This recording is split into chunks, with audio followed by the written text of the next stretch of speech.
तुम्ही अर्ज दाखल केला, अन्य कुठल्याही उमेदवारांना या ठिकाणी अर्ज दाखल केला नाहीये, बिनविरोध निवडणूक होईल आणि विक्री साईन दाखवलं. 18 तारखेपर्यंत मुदत आहे.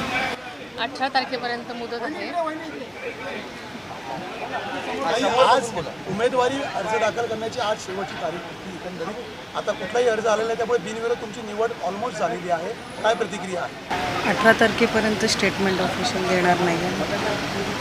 18 तारीख ही शेवटची तारीख असल्यामुळे 18 तारखेपर्यंत मला अजून वाट बघावी लागेल. त्याच्यानंतरच आपण स्टेटमेंट देऊया. कोणी अर्ज विकत घेतला नाही. आता एकाच तास राहिलेला आहे. जवळजवळ विजय निश्चित आहे तुमचा. आजच संध्याकाळी अनऑफिशियली तुमचा विजय आहे निश्चित. पक्षाचे आभार मानते.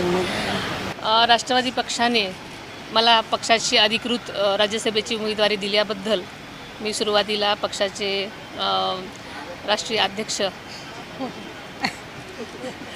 अजितदादा पवार, पक्षाध्यक्ष, कार्याध्यक्ष तसेच सर्व माझ्या पक्षाचे नेते, कार्यकर्ते, पदाधिकारी, महायुतीचे सर्वच माझे सहकारी, कार्यकर्ते, पदाधिकारी सगळ्यांचेच मी मनापासून आभार मानते. आणि एक अधिकृत पक्षाचा आदर्श लोकप्रतिनिधी म्हणून जो विश्वास माझ्यावर पक्षाने आणि सर्वच कार्यकर्त्यांनी दाखवलेला आहे, त्यासाठी मी नक्कीच दिलेल्या संधीचं सोनं करण्याचा प्रयत्न करेन. छगन भुजबळ हे पक्षामध्ये नाराज होते, अनेक नेते मंडळी नाराज आहेत. छगन भुजबळ नाराज होते कारण प्रक्रियेमध्ये तुमच्या सोबत सहकारी या ठिकाणी दिसत नाही, याचा अर्थ हे मानायचा की मित्रपक्ष तुमच्याशी नाराज आहे? अशी नाराजी तशी कुठे दिसली नाही, कारण सगळ्यांनी एकत्र मिटिंग घेऊनच हा निर्णय घेण्यात आलेला आहे. शुभेच्छा सगळ्या महायुतीच्या पदाधिकाऱ्यांना. असं म्हटलं जातं. अनेक नेते मंडळांचं नाव या संपूर्ण जागेसाठी चर्चेत होतं, परंतु पक्ष कुठेतरी एका परिवारापुरता सीमित झालाय का असा प्रश्न जो आहे तो या गोष्टीने निर्माण झाला. आदरणीय भुजबळ साहेब सुद्धा आत्ता माझ्या फॉर्म भरण्यासाठी उपस्थित होते आणि त्यांनी मला शुभेच्छा दिलेल्या आहेत. त्याच्यामुळे मला असं वाटतं की नक्कीच कोणीही नाराज नाही. स्वतः अजित पवार तुम्हाला उमेदवारी देण्यासाठी सुरुवातीला तयार नव्हते अशी माहिती. ते खरंच तयार नव्हते कारण काय? 2 महिन्यामध्ये दुसऱ्यांदा दिल्याचा आनंद आणि समाधान आहे.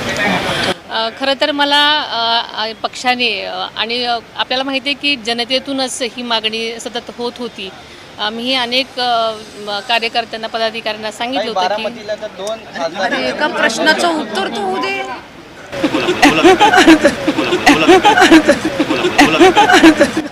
अशा प्रकारचा आग्रह धरू नये म्हणून मीही अनेक कार्यकर्त्यांना विनंती केली होती. पण जनतेतूनच आपल्याला माहिती आहे की पहिली लोकसभेची उमेदवारीसुद्धा जनतेतूनच मागणी करण्यात आलेली होती आणि या उमेदवारीसाठी सुद्धा जनतेतूनच खूप मोठ्या प्रमाणात मागणी करण्यात आलेली होती. थँक्यू. पार्थ पवार या तुमच्या उमेदवारी अर्ज भरताना नव्हते, त्यांचीही आग्रह होता, त्यांनाही उमेदवारी मिळावी अशी कार्यकर्त्यांची मागणी होती. नाराज आहेत का? तुमचं काही बोलणं झालंय? त्यांनी स्वतःच सांगितलं की कोण आहे? सॉरी, बोला ताई. पार्थ पवारांनी स्वतःच सांगितलेलं होतं की सगळ्यांच्या कार्यकर्त्यांच्या मागणीनुसार तुम्हीच राज्यसभेसाठी अधिकृत उमेदवार असलं पाहिजे.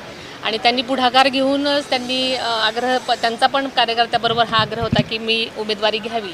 आणि त्याच्यामुळे ही सगळ्याच पक्षाच्या सगळ्याच्याच संमतीनं ही उमेदवारी जाहीर करण्यात आलेली आहे. थँक्यू.